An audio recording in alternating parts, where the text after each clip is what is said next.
श्रीमद् भागवत के पंचम स्कंद से ये सुंदर कथा चर्चा करेंगे। महाराज भरत की।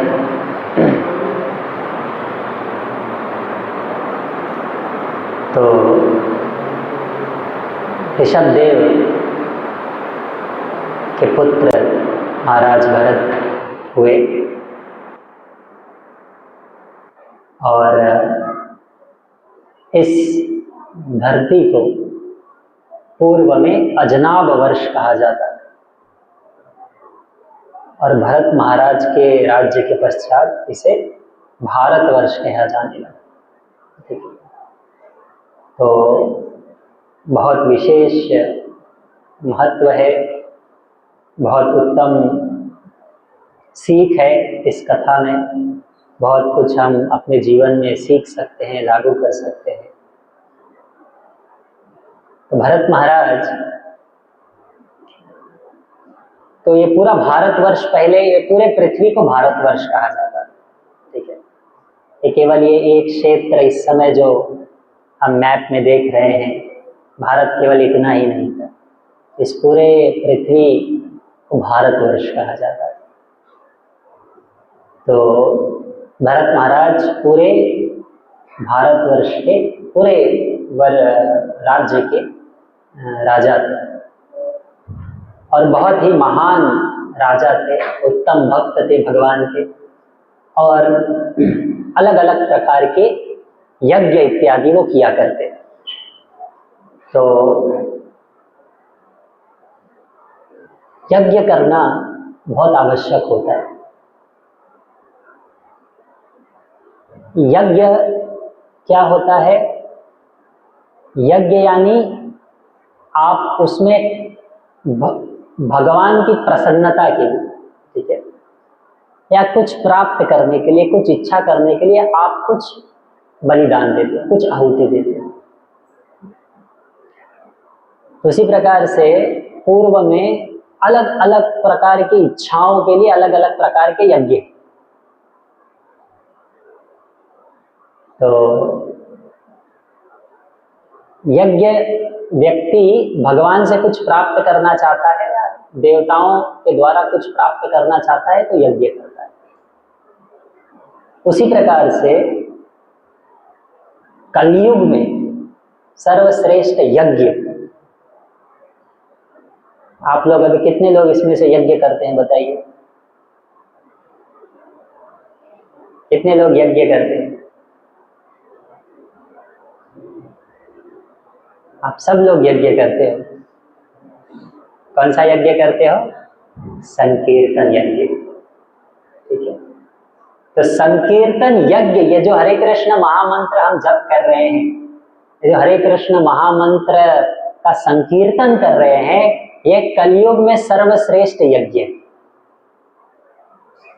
वास्तव में कलयुग में केवल यही यज्ञ सर्वश्रेष्ठ माना जाता है और इसमें, इसको करने में किसी प्रकार का कोई दोष नहीं होता। यज्ञ करते वक्त यदि जो ब्राह्मण है उसे मंत्रों में कोई गलती हो जाए तो पूरा यज्ञ का विपरीत फल निकलता है। तो उसी प्रकार से तो यज्ञ कलयुग में संभव ही नहीं। बहुत सारे कारण है कि भाई ब्राह्मण है नहीं, यज्ञ करे कहाँ?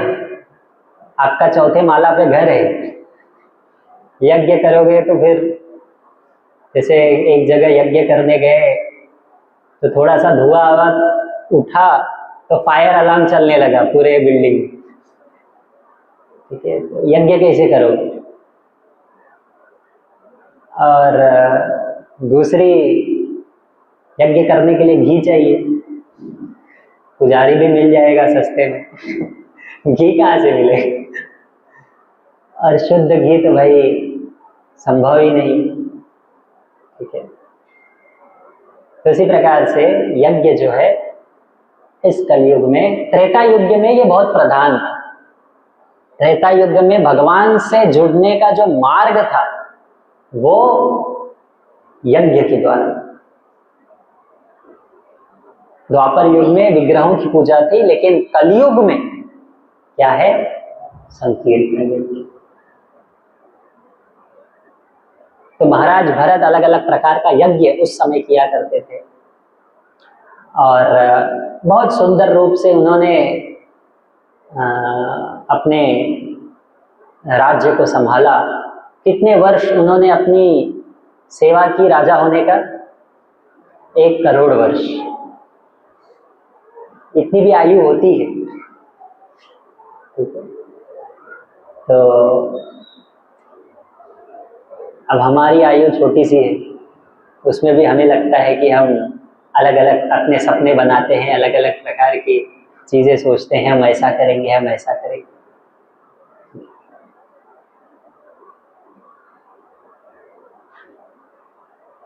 तो उस यज्ञ इस पूरा राज्य को संभालने के पश्चात भरत महाराज अब भगवान की भक्ति में या फिर अपने सारे बाह्य कर्तव्यों को छोड़ते हुए, त्यागते हुए अपने आंतरिक विकास के लिए आगे बढ़ना चाहते हैं, ठीक है। तो ये पहले सिखाया जाता था, पहले हर एक व्यक्ति को ये सिखाया जाता था। ये 4 आश्रम है ना, ब्रह्मचर्य, गृहस्थ, वानप्रस्थ, संन्यास। तो कलयुग में आयु कितना है? 100 वर्ष माना जाता है, ठीक है। तो 25 वर्ष जो है वो क्या? ब्रह्मचर्य।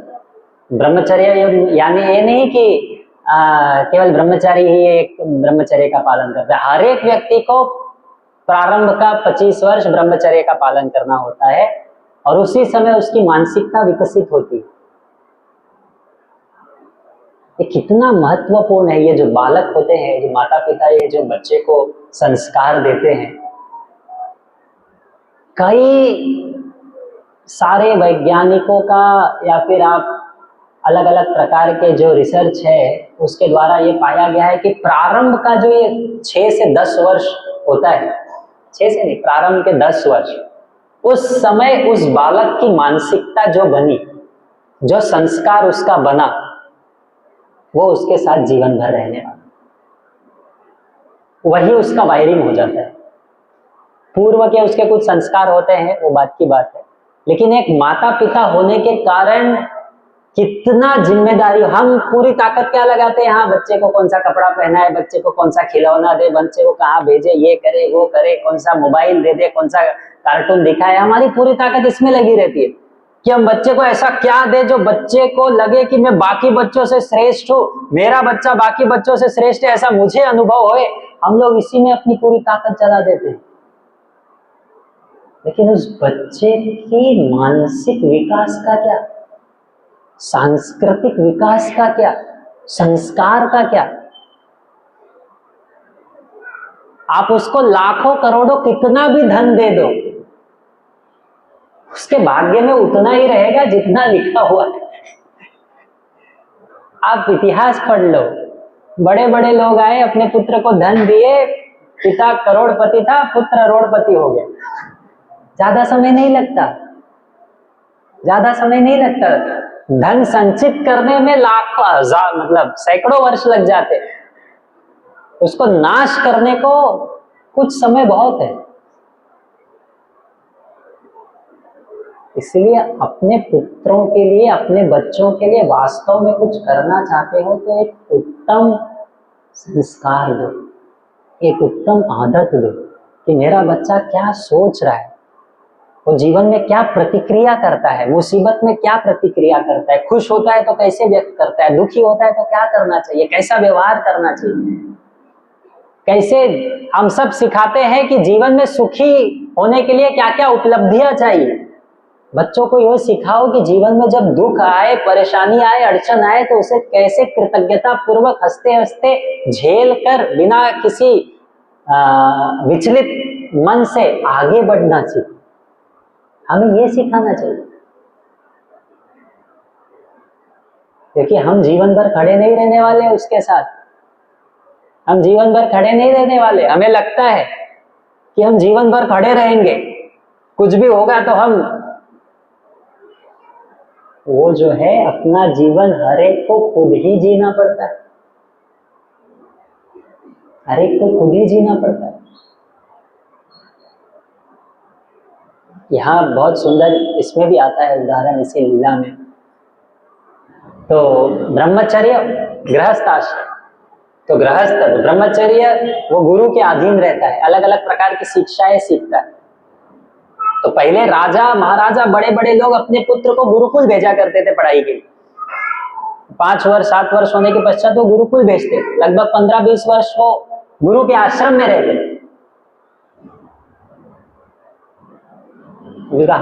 हॉस्टल जो है उसका विपरीत रूप है, विकृत रूप है।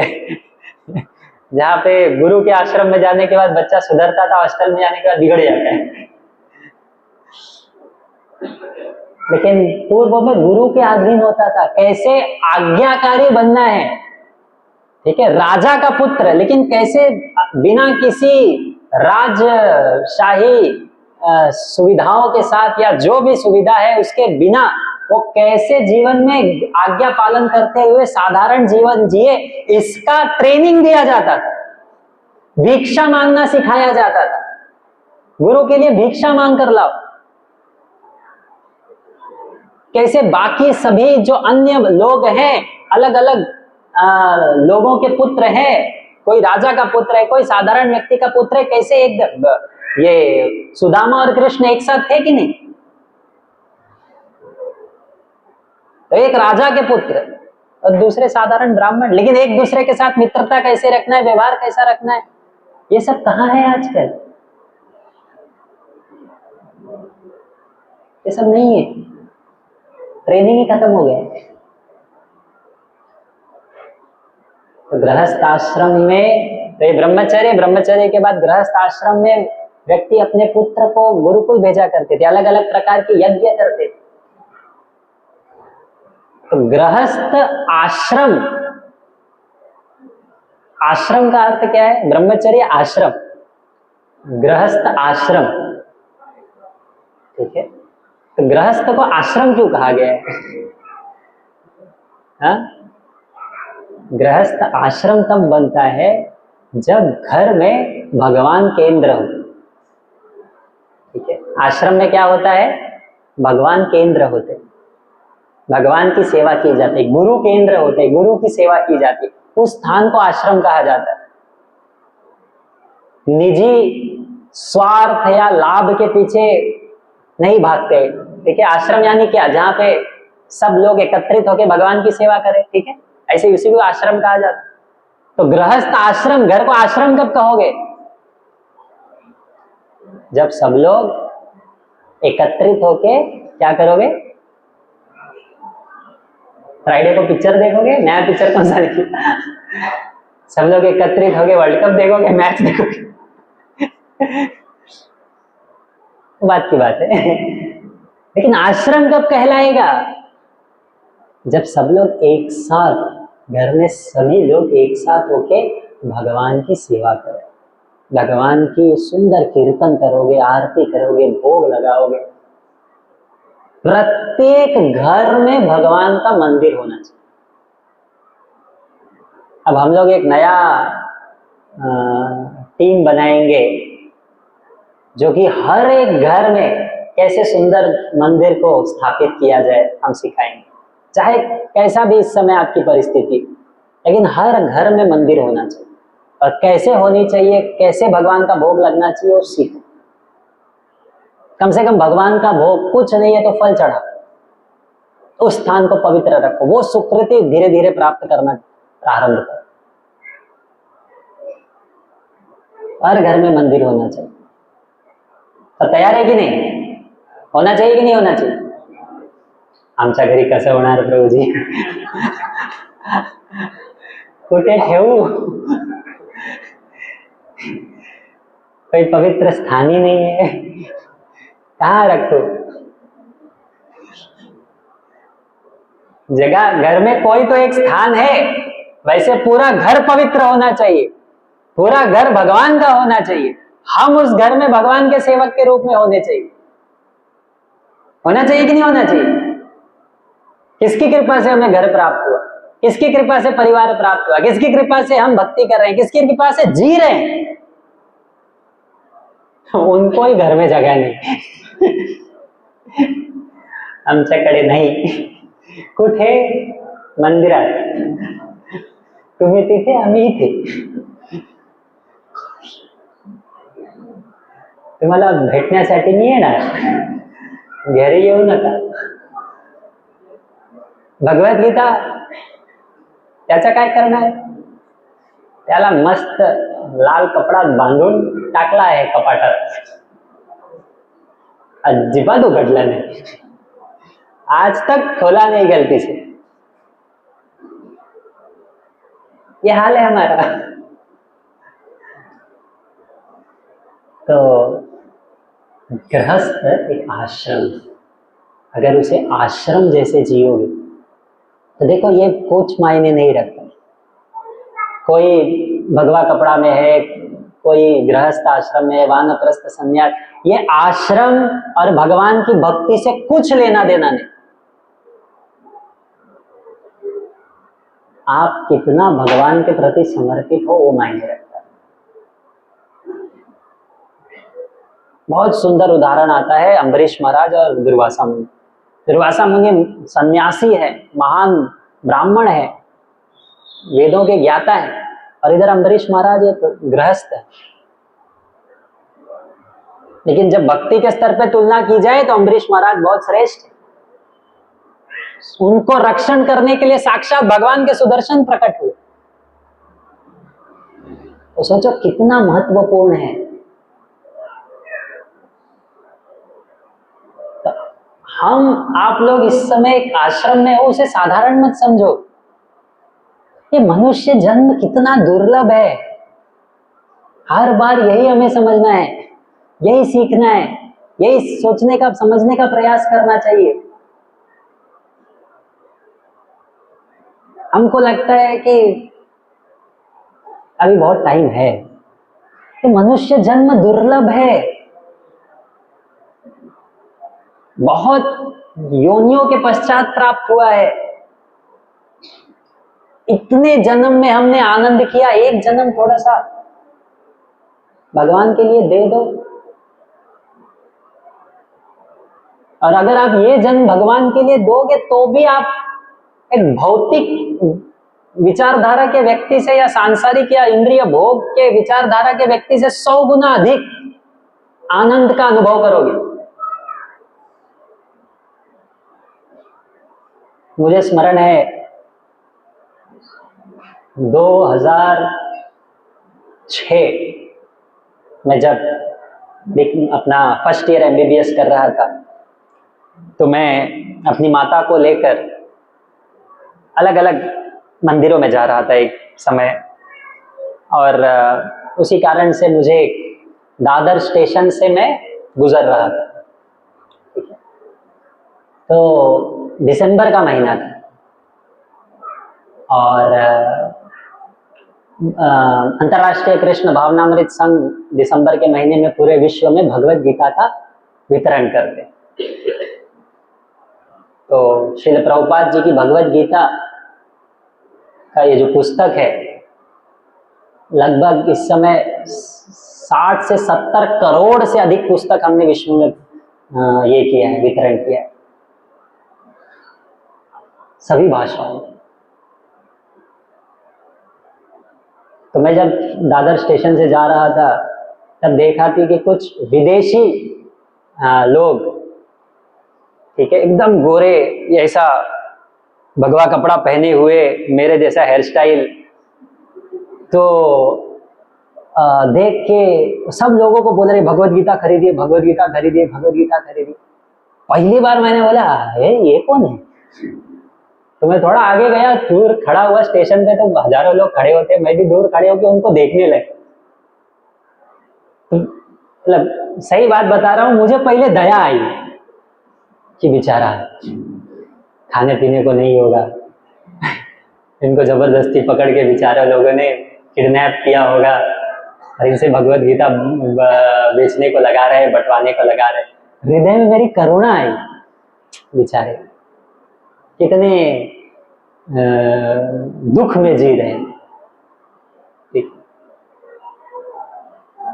फिर घूमते घामते मैं भी एक पुस्तक खरीद लिया, करुणावश नहीं, बोला भगवत गीता दे रहे चलो अपने लिए एक ले लेते। लेकिन वो मुझे चित्र अभी भी याद है कि वो कुछ भगवत गीता में दूसरी बार खरीदा था, उस समय बस देख के मैं चला गया, तो मुझे उन पर दया आ रही थी। और मेरे को क्या पता था मेरा भी हेयर स्टाइल सेम हो जाएगा कुछ मैं भी रास्ते पे बुक बांटूंगा एक दिन तब इतना प्लानिंग व्लानिंग नहीं था लेकिन ये संसार है। कुछ लोग भक्ति करने लगते हैं, 16 माला जप करते हैं, अलग अलग प्रकार को खाना छोड़ देते हैं, प्रकार की चीजें पीना छोड़ देते हैं, कंठी पहन लेते हैं, हेयर स्टाइल भी कुछ फैंसी नहीं रहता, ज्यादा दिखावा नहीं करता, तो लोगों को तरस आता है, अरे रे रे काय होता तू, काय झाला।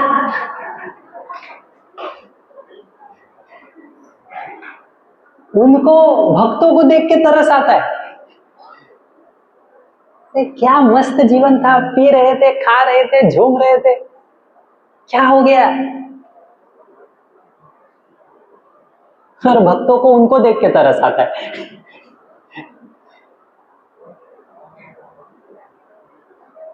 और वास्तव में अब हमने तो सब जीवन देखा है, और जो परिवर्तन देखो एक चीज ना, इस संसार में जीवन की जब बात आती है तो हर एक व्यक्ति स्वार्थी होता है। आध्यात्म में भी व्यक्ति अगर कुछ चीज छोड़ता है ना, वो तभी छोड़ता है जब उसे उससे अधिक आनंद प्रदान करने वाली कोई वस्तु प्राप्त होती है। अगर भक्ति में आने के पश्चात कोई मदिरा छोड़ रहा है या अलग प्रकार का मांसाहार छोड़ रहा है, तो निश्चित रूप से उसे उससे अधिक स्वादिष्ट आनंद प्रदान करने वाला, संतोष प्रदान करने वाला मार्ग या वस्तु या संग प्राप्त हुआ है, तभी वो छोड़ सकता है, अन्यथा नहीं छोड़ सकता। उससे पूर्व जीवन से अधिक आनंद का जीवन का वो अनुभव कर रहा है, इसलिए वो छोड़ के आगे जाता है। जितने लोग 16 माला कर रहे हैं, भक्ति कर रहे हैं, या भक्ति में आए 8 माला 10 माला, उनसे जाके पूछिए आप पहले खुश थे, अब खुश, क्योंकि इन्होंने दोनों जीवन जिया है। अब कुछ लोग वो केवल दूर से ना कमेंट्री देते हैं, मुफ्त की कमेंट्री देते हैं। क्यों? क्योंकि घबराते हैं। अगर कोई व्यक्ति भगवान की भक्ति कर रहा है, बुरी आदतें छोड़ रहा है, जीवन में आगे बढ़ रहा है, बोलता है मी एकटाच मागे राहिला, हा तर पुढे गेला, तो फिर वो खींचने का प्रयास करता है, गिराने का प्रयास करता है। आपसे कोई आगे जा रहा है तो दो ही विकल्प है आपके पास, या तो उसके जैसा दौड़ो, उसके साथ आओ, या उससे आगे जाओ, या तो फिर उसको पकड़ के गिरा। दो ही विकल्प है। आसान कौन सा है? आसान कौन सा है? दूसरा वाला, पकड़ो, खींचो। कैसे खींचते हैं? पुटर पुटर पुटर पुटर बोल के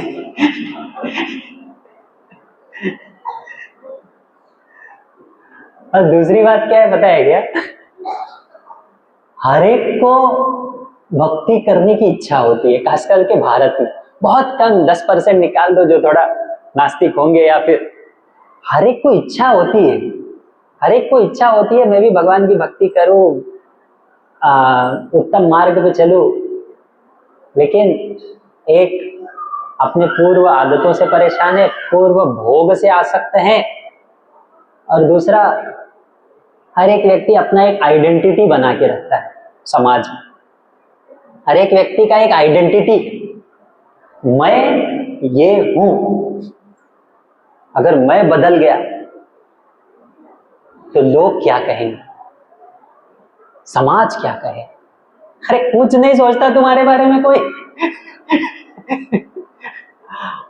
हमें लग रहा है कि लोग क्या सोचेंगे, समाज क्या सोचेगा। अरे किसी को इतना टाइम नहीं है आपके बारे में सोचने के लिए, किसी को टाइम नहीं है सोचने के लिए। तो लोग एक अपना छवि बना के रखते हैं और उसी से आसक्त हो जाते हैं।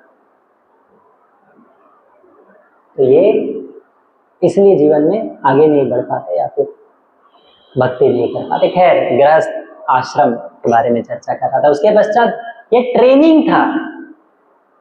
पहले ट्रेनिंग दिया जाता था कि गृहस्थ आश्रम में कैसे भगवान की सेवा किया जाए, कैसे बाकी आश्रमों की, गृहस्थ आश्रम का उत्तरदायित्व होता है बाकी तीनों आश्रमों को संभालो। गृहस्थ आश्रम का क्या उत्तरदायित्व है? ब्रह्मचर्य, वानप्रस्थ और संन्यास। बाकी तीनों कमाते नहीं।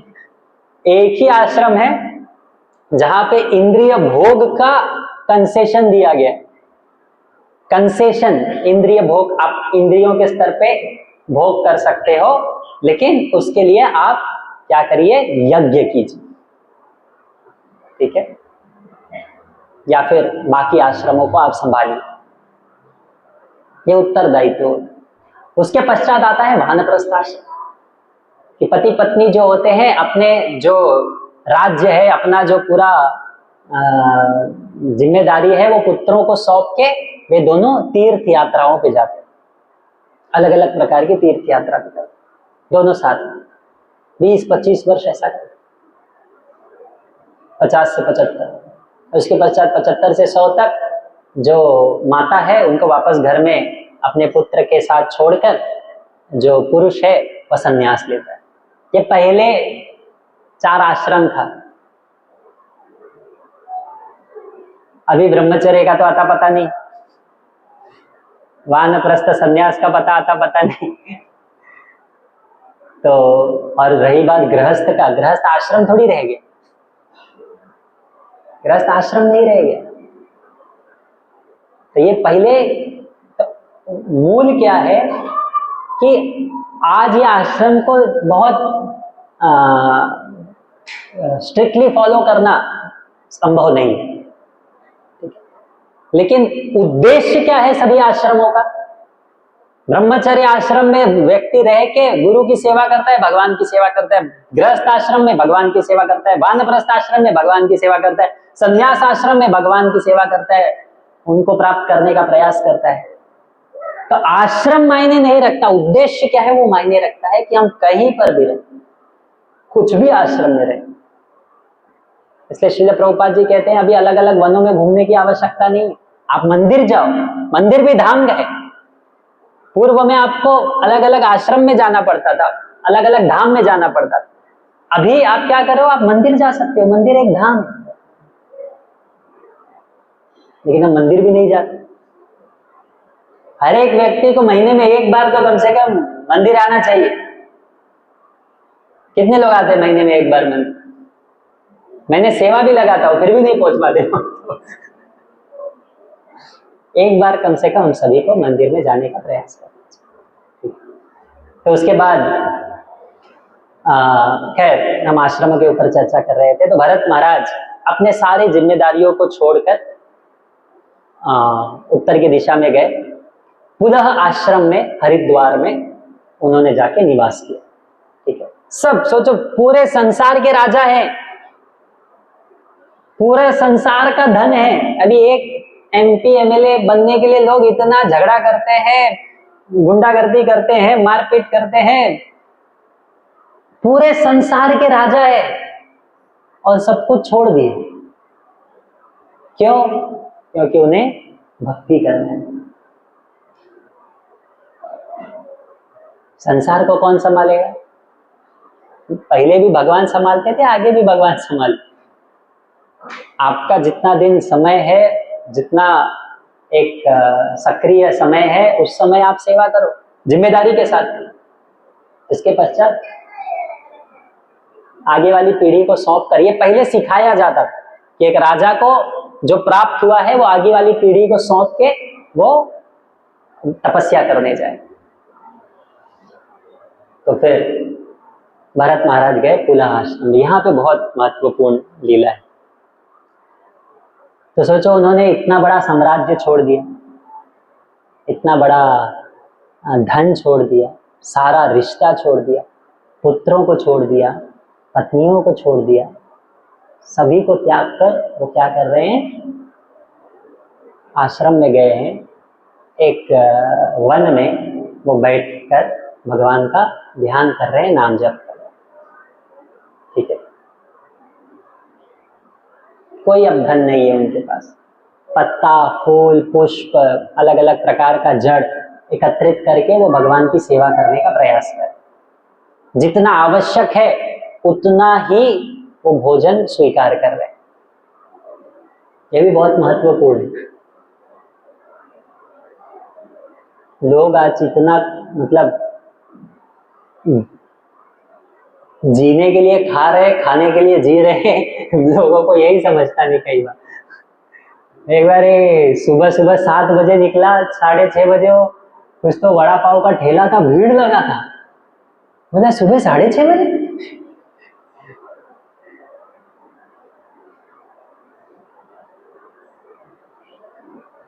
तो जितना ये शरीर, तो शास्त्रों में कहा गया है, एक वैष्णव को कितना स्वीकार करना चाहिए, जितना जीने के लिए आवश्यक है। जीने के लिए कितना आवश्यक, अभी सोचो, हर एक व्यक्ति ऐसा सोच ले कि जितना केवल जीने के लिए आवश्यक है उतना ही खाना है।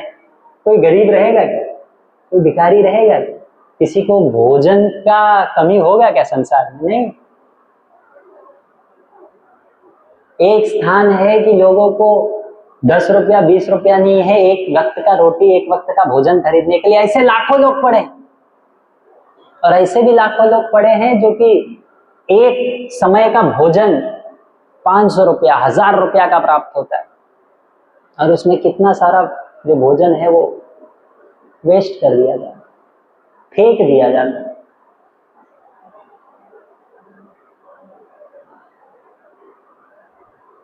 तो इसलिए जितना आवश्यक है उतना स्वीकार कीजिए। और हर एक व्यक्ति का जिम्मेदारी है कुछ जो अन्न है या जो हमें भगवान की कृपा से मिला है वो भगवान की सेवा में लगाए, अन्नदान करें।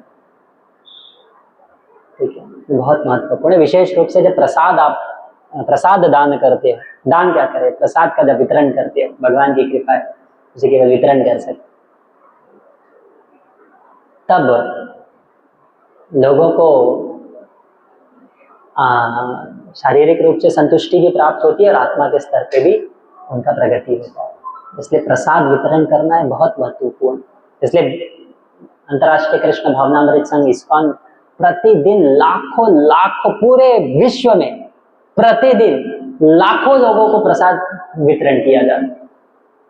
अब गोवर्धन इको विलेज में आइए, प्रतिदिन 1000-2000 लोग को वितरण किया जाता है। ऐसा हर एक मंदिर में किया जाता है जहां तक हो सके। प्रसाद वितरण करना बहुत महत्वपूर्ण। एक समय आएगा जब यहाँ पर भी चालू होगा, जब आप लोग और थोड़ा एक्टिव बनोगे तो। ठीक है, खैर कम से कम एक दिन तो हम लोग प्रसाद वितरण करते ही। तो कई लोग सोचते हैं अरे हम प्रसाद कैसे ले सकते हैं। ठीक है, तो प्रसाद जो है वो भगवान की कृपा है, हम भगवान की कृपा लेना चाहिए और यथाशक्ति जब संभव है तो उसे वितरण भी करना चाहिए। ठीक है, ऐसा नहीं सोचना चाहिए कि भौतिक विचारधारा से नहीं सोचना चाहिए कि ये कोई साधारण खाना नहीं, तो प्रसाद है भगवान को अर्पित किया हुआ, तो उसे हम इसलिए प्रसाद जो है उसे ऐसा नहीं बोलते कि क्या कर रहे हो, प्रसाद खा रहा। ठीक है, प्रसाद स्वीकार करना या कृपा जैसे स्वीकार करते हैं, प्रसाद स्वीकार करना। अंग्रेजी में कहते हैं honouring the prasad, eating the prasad नहीं कहते। ठीक है, क्योंकि प्रसाद जो है वो भगवान से अभिन्न है। आप भगवान का दर्शन लो और सुंदर भगवान के द्वारा स्वीकार किया हुआ भोग जो प्रसाद में परिवर्तित हुआ है उसको स्वीकार करो। समान है, समान है। कलयुग में कितना फायदा है। अब हर कोई व्यक्ति प्रसाद स्वीकार कर सकता है कि नहीं कर सकता? हर कोई व्यक्ति केवल दर्शन ले सकता है, कथा सुन सकता है, इसमें कुछ करना नहीं है, जाके भक्तों के संग में बैठ जाना है। भगवान जबरदस्ती कृपा देना चाहते हैं, फिर भी हम तैयार नहीं होते, हमारा दुर्भाग्य। तो पुला आश्रम में जब वहां पर थे, बहुत सुंदर रूप से तपस्या कर रहे थे और धीरे धीरे धीरे वो क्या हुए, भगवान का भक्ति करते हुए, भगवान का सुंदर रूप से भक्ति करने से अलग अलग, हमने चर्चा किया था भक्ति के अलग अलग स्तर होते हैं, ठीक है। तो धीरे धीरे धीरे अनर्थ निवृत्ति, निष्ठा, रुचि, आसक्ति, भाव स्तर पे पहुंच गए। तो भाव स्तर में जब व्यक्ति पहुंच जाता है तब क्या करता है, जब भगवान का स्मरण होता है, नाम लेता है, तो उसके जो रोंटे हैं वो खड़े हो जाते हैं, आंखों से अश्रु बहने लगता है, निरंतर भगवान का ध्यान होता है, निरंतर भगवान के बारे में सोचते रहता है। ये एकदम उच्च स्तर है। नियमित रूप से भक्ति करेंगे तो हम सब स्तर से पहुंचेंगे। तो वो स्तर पे भरत महाराज पहुंच गए, ठीक है। आचार्यगण यहाँ पर बताते हैं कि उस स्तर पर पहुंचने के पश्चात एक जो कमी थी, जो कि बहुत महत्वपूर्ण है, उनके जीवन में क्या था, वैष्णवों का संग नहीं था। क्या नहीं था? तो इस समय वो जंगल में थे, तीव्र भक्ति कर रहे थे, भाव स्तर पे पहुंच भी गए, लेकिन इस समय उनका कोई वैष्णव मित्र नहीं था, संगत नहीं था, जो उसे सही रास्ता पे जाने के लिए प्रेरित करे, गलत रास्ते पे उसे रोके। और वहां पे उनसे गलती हो गई। क्या गलती हो गई? तो एक बार जब वो बैठे हुए थे तो वहां पर एक हिरणी, गर्भवती हिरणी आई, और वो वहीं पे नजदीक एक नदी था, उसमें वो पानी पी रही। अब स्वाभाविक रूप से गर्भवती है, अपने झुंड से अलग हो गई थी, परेशान थी, पानी पी रही थी, और वहीं पे समीप पे एक शेर था, और शेर ने एकदम जोर से गर्जना की।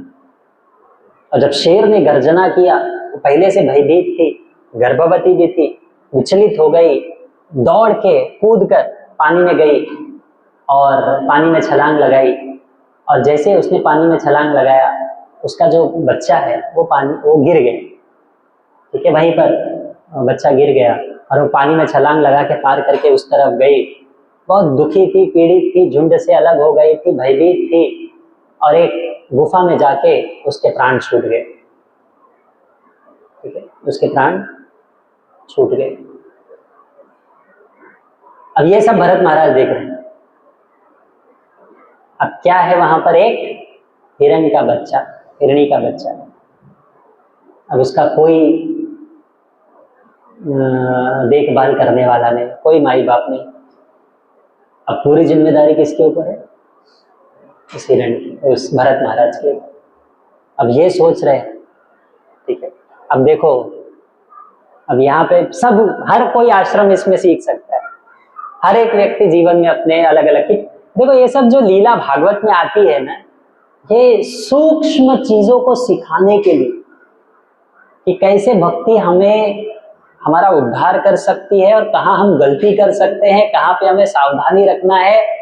नए भक्तों के लिए क्या आवश्यकता है, 5 वर्ष जिसको हो गया, 10 वर्ष हो गए, उसके लिए क्या आवश्यकता है, हर चीज भागवत में उपलब्ध है।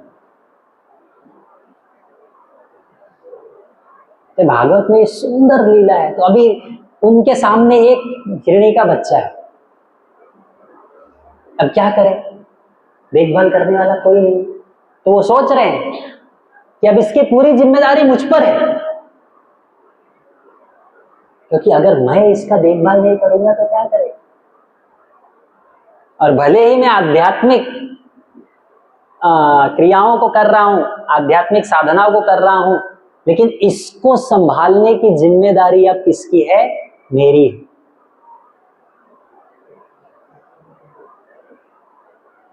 और फिर उसे उठाकर लेकर आए।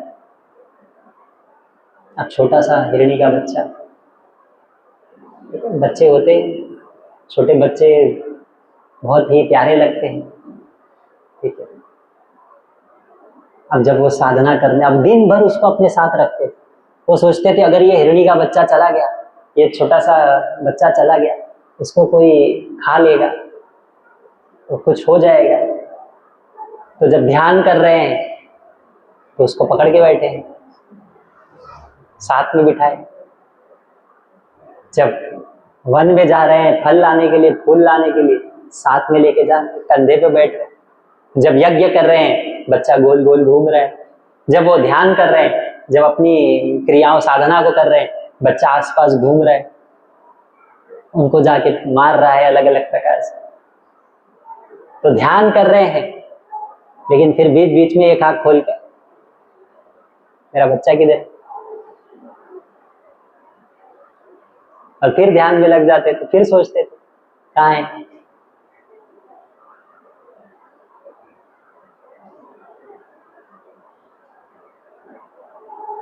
तो अब प्रश्न उठता है, अब अपनी साधना को धीरे धीरे वो छोड़ देते थे, पूरी साधना समाप्त नहीं है, बीच में उठ जाते थे उसको ढूंढने के लिए, कहाँ चला गया, दिख नहीं रहा है, ठीक है। तो अब उनकी पूरी जो साधना है वो विचलित हो गई थी, खराब हो गई। अब ये सही है या गलत? अब ये सही है या गलत? जो व्यक्ति पूरे अपने राज्य को छोड़ के, साम्राज्य को छोड़ के, सारे पुत्रों को छोड़ के, पूरी प्रजा को छोड़ के वन में आए हैं, क्या सोचकर कि इनकी रक्षा कौन करेंगे? भगवान करेंगे। वो वन में आके एक हिरण से आसक्त हो जाते हैं कि इनका मेरे सिवाय और कोई नहीं, इसका मेरे सिवाय और कोई नहीं। इसको कहते हैं कर्ता, कर्ता भाव। प्रकृति क्रियमाणानि गुणे कर्माणि सर्वश अहंकार विमूढ़ात्मा कर्ता अहम इति मन्यते। तो ये जो कर्ता होने का, बहुत सारे लोग बोलते हैं ना प्रभु जी समय नहीं है, जानते हो क्यों आता है ये विचार? क्योंकि उन्हें लगता है कि मैं अपने शक्ति के द्वारा ही अपने भाग्य को नियंत्रित कर सकता हूं। इसको कहते हैं कर्ता होने का। कर्ता अहम इति मन्यते, कौन सोचता है? अहंकार विमूढ़ आत्मा।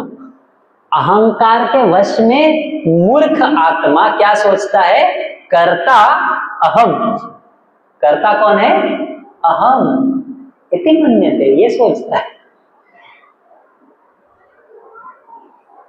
तो कई बार जब हम लोगों को प्रदर्शित करते हैं, हम लोगों को बताते हैं कि जीवन का कुछ समय आप भक्ति में डालिए, समय नहीं, वही समय में किसी प्रोडक्टिव चीज में डालूंगा तो कुछ मिलेगा।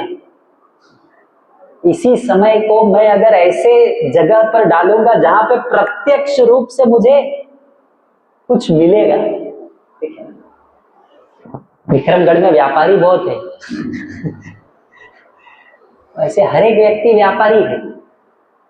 समय कहाँ देना है, आनंद मिलेगा क्या?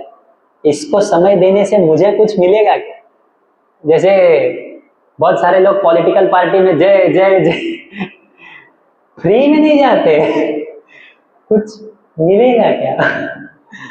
वोट देते हैं तो कुछ मिलेगा क्या? हर एक व्यक्ति पहले क्या सोचता है, कुछ मिलेगा क्या?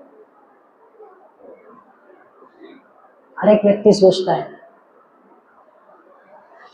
तो कर्ता भाव यानी हम ये सोच रहे हैं कि अगर मैं ये नहीं करूंगा तो ये नहीं होगा। तो ये क्यों है? कर्ता भाव होने की प्रबलता और भगवान के ऊपर अश्रद्धा। भगवान के ऊपर ये चिंता, टेंशन, फ्रस्ट्रेशन, डिप्रेशन, एंजाइटी, अलग अलग प्रकार के टर्म है आज। ये क्या है? इसी कर्ता होने का स्वरूप, क्या बोलते हैं, सिम्टम्स कहते हैं, चिन्ह है अलग अलग। उन्हें लगता है मैं ही संभाल सकता हूं। कुछ परिस्थिति हाथ के बाहर गया तो उसे लगता है अरे अब मैं इसको संभाल, अब मेरे कंट्रोल के बाहर जा रहा है। अभी तक सब कुछ कंट्रोल में था, मेरा बच्चा मेरे कंट्रोल में था, अभी बाहर जा रहा है। मेरी पत्नी पति अपने कंट्रोल में था, अभी बाहर जा रहा है। धन अपने कंट्रोल में था, अभी बाहर जा रहा है। इसीलिए तो डिप्रेशन, फ्रस्ट्रेशन आता है ना, कि अभी तक सब कंट्रोल में चल रहा था। एक्चुअली पहले भी कंट्रोल में नहीं रहता, लेकिन लग रहा था। पहले भी कंट्रोल में नहीं था, लग रहा था। जैसे बच्चा जब इसमें बैठता है ना गाड़ी में, तो क्या करता है, वो पीछे बैठ के भी ना वो स्टीयरिंग हिलाता है। कभी कभी ऐसा सोचता है अभी दाहिने मुड़ेगा, तो गाड़ी दाएं मुड़ जाता है। फिर बोलता है बाएं मुड़ेगा, बाएं मुड़ जाता है। उसको लगता है वही चला रहा है। जब अलग टर्न आता था तो सोचता था अब इस टर्न में मुड़ना चाहिए, तो बच्चा क्या करता है, गाड़ी को मोड़ता है, तो गाड़ी घूम जाती है। अरे मैंने गाड़ी घुमा दी। ऐसे कुछ बच्चे सोचते हैं। फिर एक बार वो जो सोचता है वो टर्न में उसमें नहीं मुड़ता, कोई और टर्न में चला गया। बोले अरे गाड़ी तो मेरे कंट्रोल के बाहर जा रहा है। अरे गाड़ी पहले भी आपके कंट्रोल में नहीं था। किसको लगता है जीवन अपने नियंत्रण में है, समय अपने नियंत्रण में है, भाग्य अपने नियंत्रण में है, परिस्थिति अपने नियंत्रण में? कुछ नहीं है। इसी को भ्रम कहते हैं, इसी को माया कहते हैं। अहम, मैं ये करूंगा, मैं ये कमाऊंगा, मैं ये घर प्राप्त करूंगा, मैं, मेरा, मैं, अहम ममेति, मैं मेरा, मैं मेरा, मैं मेरा। इसी मैं लगे रहते हैं। मैं मेरा, मैं मेरा, मैं मेरा, अहम, इसी को अहम कहते हैं। इसे, और यहीं पे भरत महाराज एक प्रकार से चूक गए। अब कब आपको लगता है कि भाई करता, तो ऐसा नहीं, अब दूसरा प्रश्न उठता है तो फिर क्या करें प्रभु जी, सब चीज छोड़ के भजन करें? अगर हम नहीं करेंगे, सब कुछ भगवान कर रहा है, तो हम क्या करें? हम भजन करें? नहीं। तो ये दूसरा प्रश्न आता है बहुत सारे लोग को, जब हम कहते हैं कि भाई तो जरूरी है आप अपना कर्तव्य करो, आप अपना क्रिया करो, पर परिणाम भगवान के हाथ में, आपके हाथ में नहीं, आपके पूर्व कर्मों के हाथ में। आपने पूर्व में क्या किया? भगवान की इच्छा के हाथ में। भगवान की क्या इच्छा है? देखो, ब्रह्मास्त्र ये सर्वश्रेष्ठ अस्त्र है जो विफल नहीं होता। तो अश्वत्थामा ने परीक्षित महाराज, उत्तरा माता के गर्भ में ब्रह्मास्त्र प्रयोग कर दिया। भगवान आए उनके गर्भ में, उस ब्रह्मास्त्र को विफल कर दिया। गर्भ में प्रवेश किए भगवान। परीक्षित महाराज ने भगवान का दर्शन कहां लिया? गर्भ में। सोचो, गर्भ में भगवान ने प्रवेश किया और ब्रह्मास्त्र को वहां जाके विफल किया। अब दूसरा प्रश्न है, फिर ब्रह्मास्त्र का क्या फायदा? एक हाथ से देते, दूसरे हाथ से, तो भगवान कहते भगवान की इच्छा से श्रेष्ठ कुछ है ही नहीं। भगवान की इच्छा नहीं है, ब्रह्मास्त्र है, ये बच्चे को मुझे बचाना है, ये पुत्र को मुझे बचाना है, आप संसार की सारी शक्ति लगा दो, कुछ नहीं हो सकता। और भगवान की इच्छा है कि इस व्यक्ति की मृत्यु आ चुकी है, तो चाहे आप हिरण्यकश्यपु क्यों ना हो, संसार का सर्व श्रेष्ठ शक्तिशाली पुरुष क्यों ना हो, भगवान को अधिक समय नहीं लगेगा आपको नष्ट करने।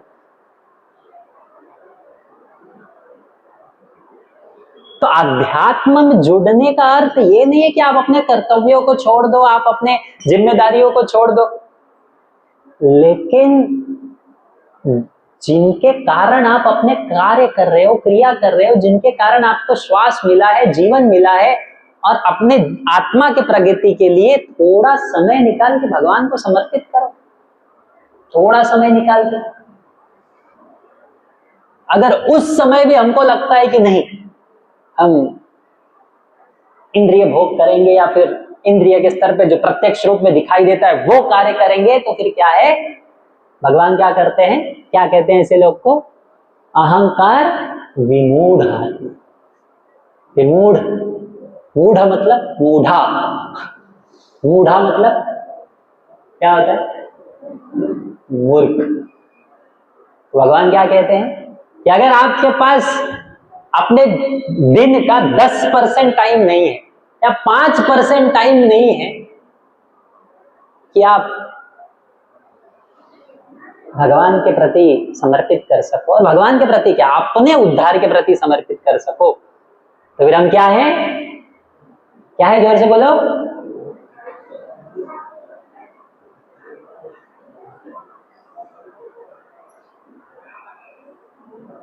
कितने लोग 8 माला करते हैं, हाथ उठा, 8 माला या 8 माला से ज्यादा, 8 माला से ज्यादा। बाकी लोग भी धीरे धीरे आगे बढ़ो, तो 4 कर रहे हैं, 2 कर रहे हैं, 3 कर रहे हैं, धीरे धीरे आगे बढ़ो। महीने में 1 माला बढ़ाने का प्रयास करो, ठीक है। तो अपना ये 24 घंटा यानी ये 24 डिब्बे का ट्रेन है। एक डिब्बा भगवान का नाम का रखो, बाकी 23 डिब्बा आप दूसरे कार्य के लिए लगा सकते हो। प्रारंभिक स्तर पे तो इतना करो कम से, ठीक है। एक्चुअली 2 डिब्बा लगता है, एक आगे एक पीछे।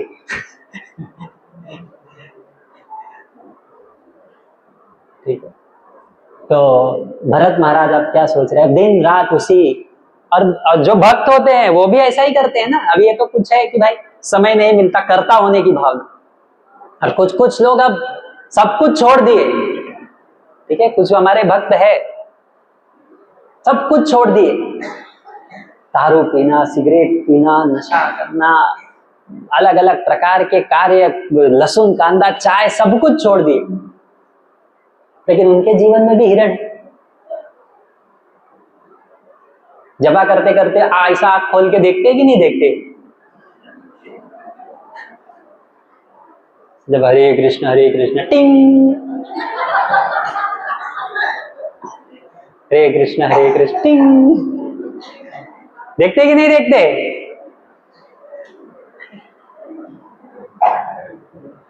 और अगर जपा करते करते अचानक पता चला है कि मोबाइल गायब,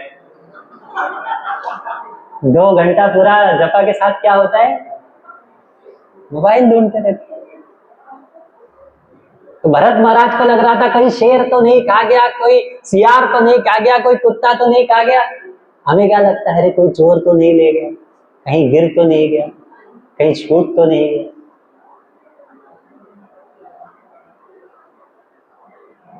साधना, ये साधना है। तो ये साधना केवल मोबाइल नहीं, कोई भी वस्तु, देखो एक होता है हमारी जिम्मेदारी, एक अब घर में जब रहते हैं तो परिवार का जिम्मेदारी, पुत्र का जिम्मेदारी, वो सब स्वाभाविक है, और उसमें हमें अपना पूरा कर्तव्य करते रहना चाहिए। लेकिन ये अगर आपको, हमें जीवन में चिंता से बचना है ना, अगर हम कोई भी कार्य करें, अपनी अलग अलग प्रकार की जिम्मेदारियां निभा रहे, हमारे सबके जीवन में जिम्मेदारियां अलग अलग प्रकार की जिम्मेदारी, अगर उन जिम्मेदारियों को निर्वहन करते हुए आपको चिंता से बचना है, तो सबसे महत्वपूर्ण बात क्या है, भगवान पर श्रद्धा करना सीखना। क्योंकि कुछ कार्य आप कर पाओगे, लेकिन कुछ कार्य आपके हाथ के बाहर है। आप बच्चे को फैसिलिटी प्रदान कर सकते हो, क्लासेस लगा सकते हो, ट्यूशंस लगा सकते हो, पुस्तक प्रदान कर सकते हो, सब कुछ प्रदान कर सकते हो, लेकिन बच्चा तो एग्जाम में अकेला बैठने वाला है ना, कि आप वहां पे भी बगल में बैठोगे बुक लेके, नहीं। कुछ जब तक हम ये जीवन में नहीं सीख लेते ना कि हम अपना कर्तव्य कर लिए, अब भगवान की इच्छा है। तो ये जो समर्पण है कि अब भगवान की इच्छा, हर समय पकड़ने का प्रयास मत कर। तो अपने जीवन का ये जो 1 से 2 घंटा है ना, इसको क्या करो, भगवान के चरणों में छोड़ दो। हम 22 घंटा अपने आप को अलग अलग चीज को नियंत्रित करने का प्रयास, एक्चुअली प्रत्येक क्रिया इसी भाव से करना है कि अपनी क्रिया पूर्ण श्रद्धा के साथ, पूर्ण मेहनत के साथ, परिश्रम के साथ, उद्देश्य के साथ हमें करना है, किंतु ये सोच करके जो भगवान की इच्छा, जो उत्तम होगा वो होगा, ऐसा ही होना चाहिए, तो ही मैं जीवन में आनंदित होऊंगा। ये जो भाव है कि परिणाम के बारे में सोचना, भविष्य या भूत के बारे में सोचना, ये चिंता का कारण। और जब हम ये सीख लिए, तो जब नाम जप करते हैं ना, तो सोचो जीवन का 1 से 2 घंटा क्या कर रहे हैं, भगवान को प्रदान कर रहे हैं कि भगवान मैं बाकी सब क्रिया कर रहा हूं लेकिन आपकी इच्छा। तो हम इस संसार में भी रहते हुए आसक्त नहीं होंगे। तो जब हम साधना, अपनी सभी क्रियाओं को प्रत्येक कार्य ऐसा करना चाहिए कि हम भगवान के चरणों में समर्पित, ठीक है। विशेष रूप से जब साधना करते हैं ना, जितना संभव हो सके, हालांकि कई बार घर में उतना संभव नहीं होता, खास करके जब बच्चा छोटा हो, लेकिन जब भी साधना का समय है ना, अपने आप को पूरे दुनिया से तोड़कर केवल अकेले भगवान के साथ निजी विशेष संबंध बनाने का प्रयास करें कि बाकी सब कुछ भगवान देख लेंगे। ये आश्रय, ये समर्पण होना आवश्यक है। अगर ये नहीं है तो हमेशा चिंतित रहें, हमेशा चिंतित रहें। अरे वो क्या होगा, वो क्या होगा, कैसे होगा, कैसे होगा, कैसे होगा, कैसे होगा, यही सोच सोच के वो होगा तो नहीं होगा, वो आपके हाथ में नहीं है, लेकिन आपको अलग अलग प्रकार की बीमारियां जरूर हो जाएगी, टेंशन जरूर हो जाएगा, और कुछ काम नहीं करता, फिर आपका धन, आपका रिश्ता, आपका परिवार सब छोड़ के जाता है।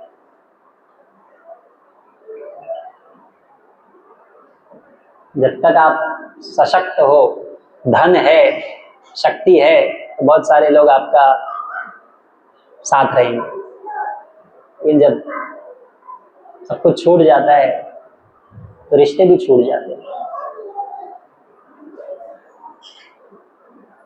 जिनके मित्रता और साथ या संबंध के लिए हम इतना प्रयास करते हैं जीवन भर, परेशानी आने के बाद सब छोड़ते हैं, और जो साथ में रहने वाला है हमारे हमेशा, उसको कभी समय ही नहीं देते।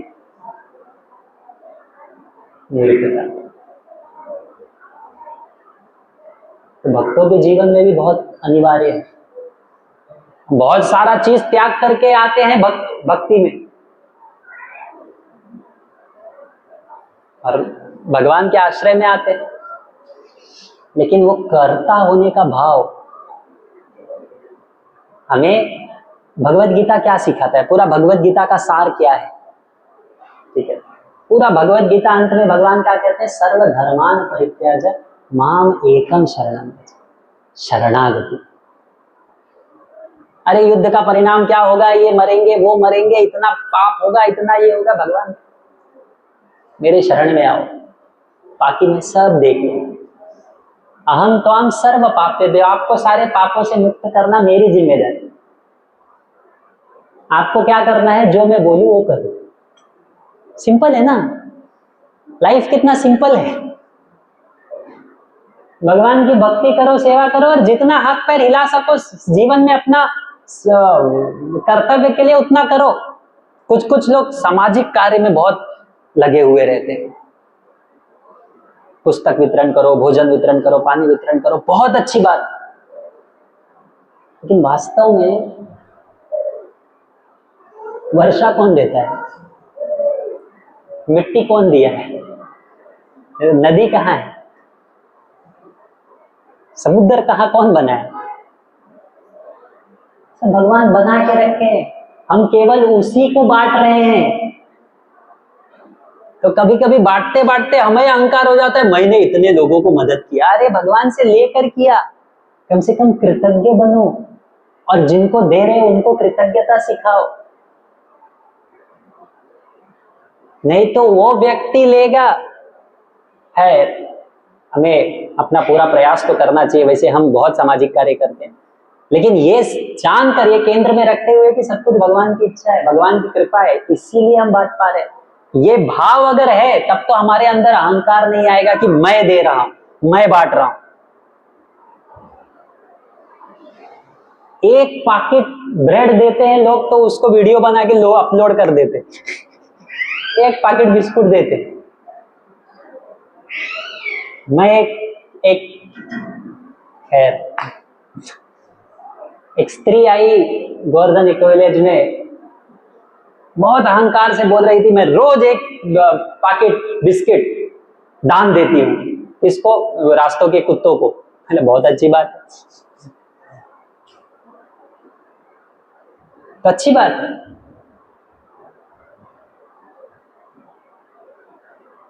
किंतु सारे कुत्तों को कौन संभाल रहा है? भगवान संभाल रहे हैं। तो देना गलत नहीं है, लेकिन मेरे देने से ही वो जीवित रहेगा, ये गलत बात। तुम नहीं दोगे कोई और देगा, भगवान संभाल लेते। भगवान सबका देख रेख करे। तो यहां पर भरत महाराज अब निरंतर उस हिरण के बारे में सोच रहे हैं। पहला, अब उस समय उनके पास दो चीजों की कमी, वैष्णव संगत और गुरु।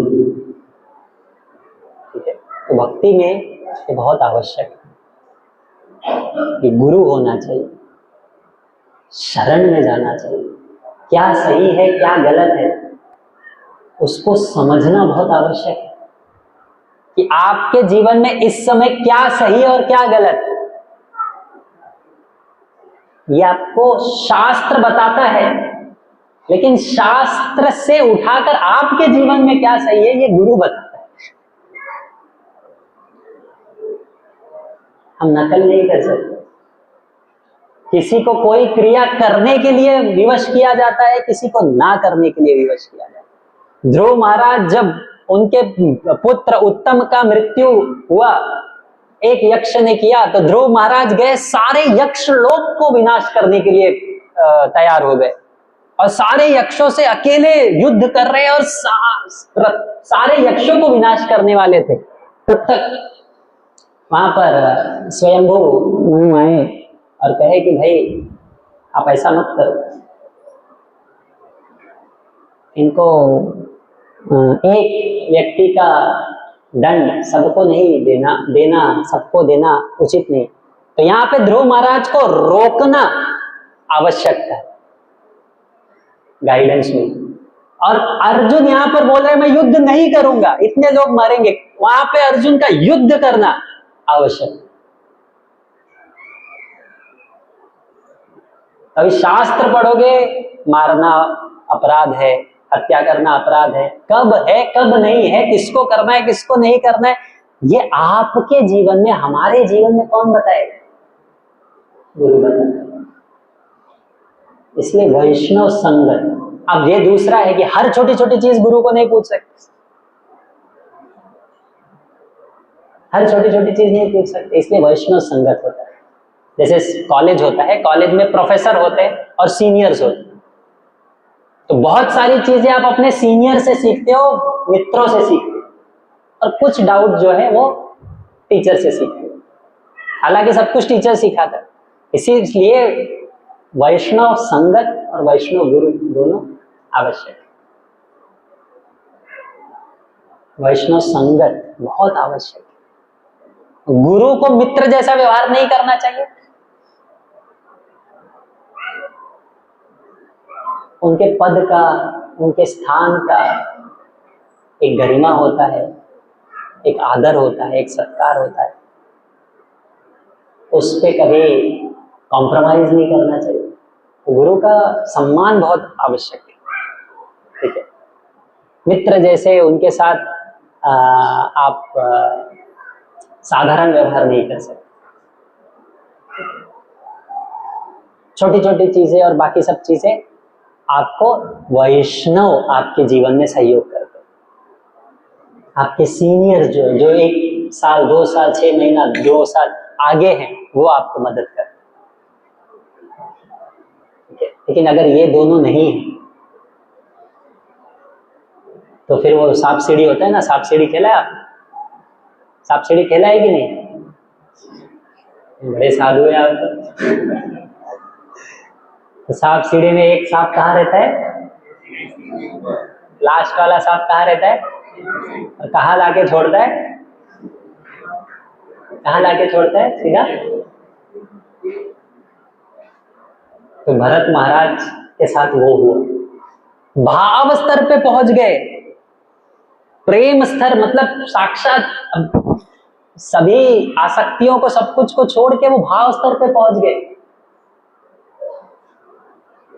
लेकिन वहां से एक समय आया जब वो हिरण उनको छोड़कर चला गया, ठीक है। हिरण क्या किया? वो छोड़कर चला गया। देखो बहुत महत्वपूर्ण बात है कि एक समय आएगा जीवन में, हमारे जीवन में भी परिस्थिति विपरीत होगी। हम भक्ति कर रहे हैं, नाम जप कर रहे हैं, भगवान का आश्रय ले रहे हैं, तो ये मत समझो कि हमेशा फूल उगेंगे, अच्छा अच्छा बातें होगा, पटाखे फूटेंगे, कभी कभी बम भी फूटेंगे। हर एक के जीवन में समय आएगा जो विपरीत होगा। कैसे प्रभु जी, हम तो नाम जप करते हैं। शरीर तो है ना, शरीर तो है ना, रोग तो आएगा, परेशानियां तो आएंगी। तो कितना शरणागति से हमने नाम जप किया है, कितना समर्पण भावना से हमने नाम जप किया है, नाम का आश्रय लिया है, भगवान का आश्रय लिया है, वो ऐसे परिस्थितियों में स्पष्ट उजागर हो। हम केवल हाथ में झोला लेके सबको दिखाते दिखाते घूम रहे, हरे कृष्णा, देखो हम भी नाम जप। जब परेशानी जीवन में विपरीत समय आएगा, कितने सारे लोग प्रारंभ में आके कहते हैं प्रभु जी मैं तो रोज 8 माला करता हूँ, मेरे जीवन में क्यों परेशानी? हमने कभी बोला ही नहीं कि नाम जप करोगे तो परेशानी नहीं आएगी। परेशानी तो आएगा। कई लोग पूछते हैं प्रभु जी, डॉक्टर जब थे हम लोग मेडिकल कॉलेज में, या फिर जब मेडिकल कॉलेज से पास आउट हुए तो कभी बीमार पड़ते थे, अरे प्रभु जी हम भी बीमार हो गए, आप तो डॉक्टर है, क्यों डॉक्टर बीमार नहीं पड़ सकता? डॉक्टर बीमार नहीं पड़ सकता क्या? तो ऐसा पूछते थे। भक्त है, वो भक्ति कर रहा है, उसके जीवन में परेशानी नहीं आएगी क्या? नहीं आएगी। इसीलिए देखो, एक होता है क्वांटिटी कि एग्जाम में जाओ 5 प्रश्न है आपके, आता है ना, सबने एग्जाम तो दिया होगा ना कभी कभी बचपन गलती से। तो एग्जाम में लिखा रहता है एनी 3 आउट ऑफ 5, 5 में से 3 प्रश्न का उत्तर दो, ठीक है। तो आप बोलो मैं 3 क्यों दूं? मैं एक ही प्रश्न का उत्तर दूंगा, पर ऐसा दूंगा ना, ऐसा दूंगा कि तीनों प्रश्न का मार्क्स मेरे को मिल जाए। ऐसा सोच सकते हैं? हाँ, ऐसा सोचेंगे क्या? एक व्यक्ति है, उसने एक प्रश्न को ऐसा लिखा भर डाला पन। तो दूसरा था, उसको इतना नॉलेज नहीं था एक प्रश्न का, उसने तीनों के बारे में लिखा, थोड़ा थोड़ा लिखा, इससे ज्यादा मार्क्स मिलेंगे। हाँ, ऐसे कुछ लोग बोलते हैं हमको प्रभु जी 16 नहीं करूंगा, पर 1 करूंगा, ऐसा करूंगा। मैं 4 माला 6 माला दिखावे में नहीं जाता, मैं करूंगा तो ऐसा करूंगा कि पूछोगे। फिर भी हम पूछते कब करोगे, वो समय आएगा वो भी समय आएगा। तो पहले तो थोड़ा सा क्वांटिटी भी लगता है कि शुरुआत में इतना क्वालिटी नहीं आ सकती, ठीक है, कि नाम जप में घुस गए, इसको 10 वर्ष 20 वर्ष जा सकता है, 30 वर्ष जन्म लग सकता है। तो पहले कुछ क्वांटिटी, पहले चलो थोड़ा धक्का मार के कम से कम सब प्रश्न अटेम्प्ट तो करो, धीरे धीरे अटेम्प्ट करना चालू करो, 4 6 8 12, और फिर आप अटेम्प्ट करना चालू हो गए, बोलेंगे नहीं अब यहीं रहूंगी, हर क्वेश्चन में 2-2 लाइन मिलता हूं, पास हो जाऊंगा, हर क्वेश्चन का 2-2 लाइन लिखूंगा, क्या होगा, पास हो जाऊंगा। हालांकि वो भी ठीक है, लेकिन थोड़ा उत्तर अच्छे से समझने का प्रयास करना है, आगे बढ़ना है, अनुभव करना है, भगवान के प्रेम को अनुभव करना है। अगर वो नहीं करेंगे क्या लाभ, वहीं रह जाए। लाभ बहुत है, बाकी के तुलना में तो बहुत ज्यादा लाभ, ठीक है। तो आप एक माला भी हरे कृष्ण महामंत्र जप रहे हो जीवन भर, आप जीवन भर बाकी चीजों को उतना उत्तम दृष्टि से ना कर पाए तो भी बहुत श्रेष्ठ है, लेकिन कम से कम इच्छा रखो, इच्छा रखो। हम जब किसी को बोलते हैं कि भाई आप 2 का 4 कर, कुछ लोग डर जाते हैं, तो मुझे 2 ही इतना मेहनत से हो रहा है। किसी को कहते हैं भाई थोड़ा खाना पीना बंद करो, ऐसा कैसा संभव। हम कहते हैं कि भाई इच्छा तो करो, घबराओ मत। आप जीवन में 2 माला भी जीवन भर कर रहे हो, बहुत श्रेष्ठ है, भगवान की विशेष कृपा होगी, इसमें कोई संदेह नहीं। लेकिन इच्छा करो, प्रार्थना करो, कम से कम प्रार्थना करो कि इच्छा उत्पन्न हो। इच्छा नहीं है, प्रार्थना करो कि इच्छा तो उत्पन्न हो। अगर इच्छा नहीं है तो भगवान ने एक कदम आपके तरफ आगे बढ़ा। डरो मत। प्रॉब्लम क्या, हम डरते हैं भगवान की तरफ जाएंगे तो कुछ छूट ना जाए। डरो मत, ठीक है। भरत महाराज, तो देखो हर एक भक्त के लिए, जो नया है, जो जप कर रहा है, जो साधना कर रहा है, वो भाव स्तर पे, वहां से कर्ता होने का भाव, संगत होने का अभाव, गुरु ना होने का अभाव, और फिर वहां से विचलित हुए, और फिर हिरण नहीं आ रहा था तो सब जगह वो घूम रहे हैं। तो जब हिरण नहीं दिखा बहुत देर तक, वो बोल रहे हैं मैं कितना दुर्भागी हूं, उस हिरण ने मेरा आश्रय लिया लेकिन मैं उसका रक्षण नहीं कर सका। मैं क्या कर सका, मैं उसका रक्षण नहीं कर सका। उसने मेरा आश्रय लिया, वापस क्या, कर्ता होने का, मैं तुझे बचाऊंगा।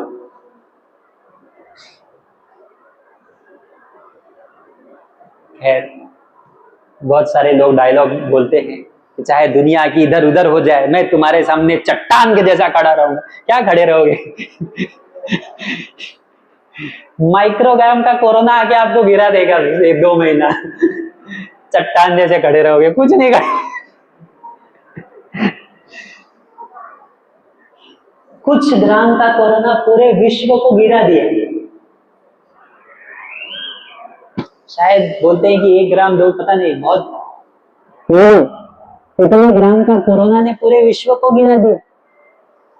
और हम कहते हैं हम तुम्हारे रक्षण के लिए चट्टान जैसे खड़े रहेंगे। क्या खड़े रहोगे, तुम कब तक खड़े हो उसका ही गारंटी नहीं है। कर्ता, संगत का भाव, वैष्णव संग बहुत जरूरी है। ये मत समझो अरे ये क्या मुझे सिखाएंगे। कोई अगर आपसे 1 माला ज्यादा कर रहा है, 3 महीना पहले जुड़ा हुआ है, भक्ति में कुछ सीखा है, उससे सीखने का प्रयास करो। अगर हम वो भाव नहीं रखते तो कैसे सीखोगे। शरणागति, भगवान पर श्रद्धा, ठीक है।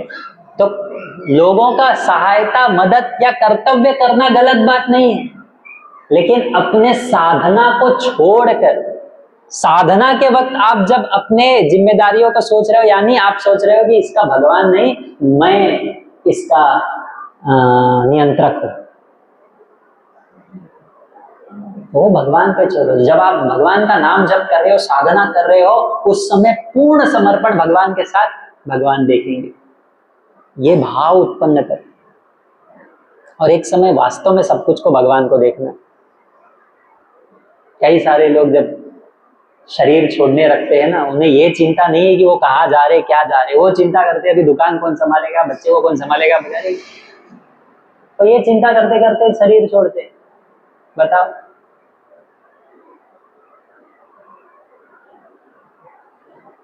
आश्रय, शरणागति, ठीक है।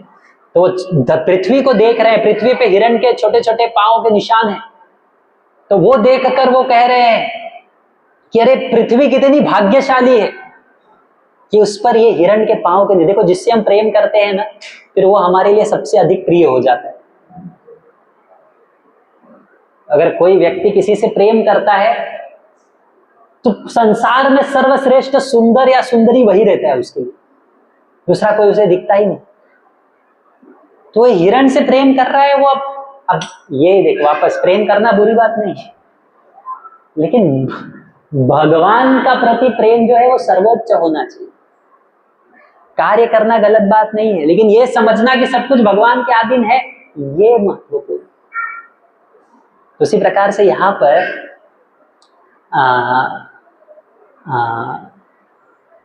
इतना प्रेम कर रहे थे कि वो धरती को कह रहे हैं वो इतने भाग्यशाली हैं, उनके ऊपर मेरे हिरण के चरणों का चिन्ह है, लेकिन मैं अब उससे दूर हो गया। सूर्य उग रहा है, वो बोल रहे देखो सूर्य उग गया, सबके जीवन में उजाला लाता है, सुंदर समय लाता है, लेकिन मेरे जीवन में वो अब वह लाभ नहीं लेके आ रहा है, वह लाभदायी नहीं, ठीक है, शुभमय नहीं। चंद्र को देखकर कह रहे हैं कि अरे चंद्र शायद हिरण को अपने समीप ले लिया है, उनको रक्षण कर रहा है, और पागल होके वो सब जगह हिरण को ढूंढ रहे, और एक समय आता है उनकी मृत्यु नजदीक आती है। अरे क्या आएगी कि नहीं मृत्यु नजदीक, और वो मृत्यु नजदीक आता है, और जब वो मृत्यु नजदीक आता है तो हिरण बराबर उनके पास आ जाता है। इसे आप अपना साम्राज्य खड़ा करो, 4 गाला खरीदो, दुकान डालो, ठीक है, फिर आपके 4 पुत्र हैं, फिर बच्चे, फिर उनके पोते हैं, सब है। जब मृत्यु के वक्त सब लोग साथ में बैठे, वो देख रहा है, सोच रहा है सब, वैसे वो हिरण उसके सामने है, वो अपने प्राण छोड़ने वाले, हिरण आके उनको देख रहा है, और उनको देखते देखते उन्होंने अपने प्राण छोड़े। अंतकाले च मामेव स्मरण मुक्त्वा कलेवरम यत्र याति समद्भावनाति नास्ति यत्र संशय। जो चीज का आप स्मरण करोगे जीवन को छोड़ते वक्त, वही चीज, वही दशा, वही गति आपको प्राप्त होगी। ये भगवत गीता में है कि जो विचार आपके मन में शरीर छोड़ते वक्त है, वही गति आपको अगले जन्म में प्राप्त होगी, है कि नहीं? तो फिर नाम जप कब करना चाहिए? मरने के 1 घंटे पहले। अंत में ही सोचना है तो पूरा जीवन क्यों सोचे, है कि नहीं? बराबर है कि नहीं? सही बोल रहे हैं ना? अंत में ही सोचना है तो पूरा जीवन नाम जप करके क्या फायदा? अलार्म लगा के रखूंगा, मरने का टाइम जब आएगा हरे कृष्ण कृष्ण भगवत धाम। आइडिया कैसा है? रोज ये तो कभी बताया ही नहीं आपने पहले, तो अब सुन रहे हैं। इसलिए कई बार आचार्य कहते हैं, बहुत सारे टीचर्स कहते हैं, जीवन ये एक क्या बोलते हैं, तैयारी है, जैसे बहुत सारे लोग UPSC, MPSC, NEET, IIT, PMT का एग्जाम देते हैं, तो जीवन एक तैयारी है। एग्जाम कितना टाइम का रहता है? 3 घंटे, 1 घंटे। पढ़ाई कितना करते हैं? 3 साल, 2 साल, 2 साल दिन रात पढ़ाई करने के बाद एग्जाम कितने देर का? तो जो पढ़ोगे वही लिखोगे। तो जीवन भर जो तैयारी किया है वही अंत समय में आएगा। यहां पर वो इतना आसक्त हो गए थे उस हिरण से कि अंत समय में क्या सोचने लगे? उस हिरण के बारे में सोचने। लेकिन नेहा विक्रमनाश्वस्ति प्रत्यवायो न विद्यते स्वल्पमप्यस्य धर्मस्य त्रायते महतो भयात्। फिर प्रश्न आता है, अरे उन्होंने इतना साधना किया, इतना भक्ति किया पूर्व में, उसका क्या? तो ये भक्ति का दूसरा सबसे महत्वपूर्ण लाभदायक बात क्या है कि अगर आप थोड़ी सी भी भक्ति करते हो ना, वो आपके भक्ति के अकाउंट में शाश्वत काल तक जमा हो जाता है। 1 माला, 2 माला, एक बार भी साधु संग में, एक भी कथा सुने, एक बार भी प्रसाद स्वीकार किया, एक बार भी दर्शन लिए, एक बार भी संकीर्तन में आपने भगवान का नाम लिया, वो आपके भक्ति के अकाउंट में शाश्वत काल से जमा हो गया। ये भी एक बहुत सुंदर चीज हम सीखते हैं इस कथा से कि भरत महाराज कुछ समय के लिए भटक गए, हिरण को देखते देखते अपना प्राण छोड़ा, अगले जन्म में हिरण बने, उनका हिरण का जन्म प्राप्त हो। सोचो, संसार, पूरे विश्व का सम्राट। किसी किसी को लगता है ना कि अरे पूरे विश्व पे हम आधिपत्य, राजा बनेंगे, अगले जन्म में क्या बने? हिरण। अगले जन्म में हिरण बने। लेकिन क्योंकि उन्होंने भगवान की भक्ति की थी, थोड़ा भी नाम जप किया था, हिरण के योनि में आने के पश्चात भी उन्हें अपना पूर्व जन्म पूर्ण रूप से याद था, स्मरण था। तो हिरण के योनि में आने के पश्चात भी उनको मैं पता था कि भरत राजा हो, वो अपने माता को, अपने भाइयों को छोड़ के वापस पुनः आश्रम में जाते हैं और वहां पर एकदम साधारण रूप से जीते हैं, भगवान की भक्ति करते हैं हिरण के शरीर में, और फिर अगले जन्म में वापस से शरीर छोड़ते हैं तो जड़ भरत नाम के वो महान भक्त बनते हैं। जड़ भरत और रहुगुण की कथा हम लोग अगली बार चर्चा करेंगे। सुंदर अद्भुत भरत महाराज का जीवन है, बहुत कुछ हम सीख सकते हैं। तो हम अपने जीवन में सब पालन करने का प्रयास करें। बहुत बहुत धन्यवाद। हरे कृष्ण।